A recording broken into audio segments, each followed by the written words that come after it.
Verenpainetauti on itse asiassa tämmöinen vähän vanhankantainen nimitys kohonneille verenpaineille. Nykyisin puhutaan niin kuin pysyvästi kohonneesta verenpaineesta ja sillä käytännössä tarkoitetaan tuommoista 140/90 elohopeamillimetriä ylittävää verenpainetta.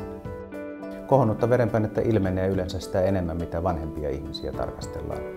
Että alle 40-vuotiailla verenpaineet on yleensä järjestään normaalit, poikkeuksiakin on, mutta kun mennään tuonne keski-ikäisinä vanhempiin ikäryhmiin, niin se yleistyy huomattavasti ja Suomessa jopa joka 10. suomalainen käyttää verenpainelääkkeitä. Kohonnutta verenpainetta hoidetaan ennen kaikkea tietysti elämäntavoilla, eli puuttumalla tämmöisiin kansan perinteisiin mukavalta tuntuviin, mutta terveydelle haitallisiin asioihin, kuten alkoholin käyttö ja liikkumattomuus ja suolan liikakäyttö ja laihduttaminen.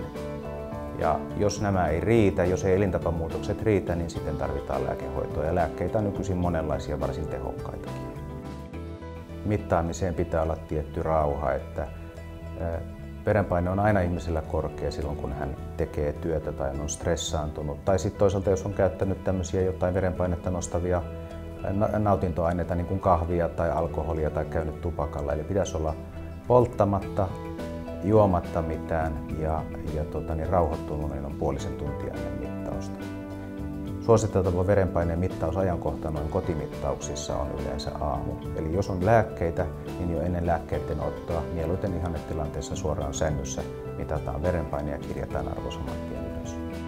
Kohonnut verenpaine on tärkeää hoitaa sen takia, että hoitamalla verenpainetta ja ennen kaikkea ajoissa niin estetään monenlaisia haittoja aivojen, sydämen ja munuaisten verenkierrossa ja tällä tavalla niin kun estetään vakavammat raskaat sairastumiset ja invaliditeetit.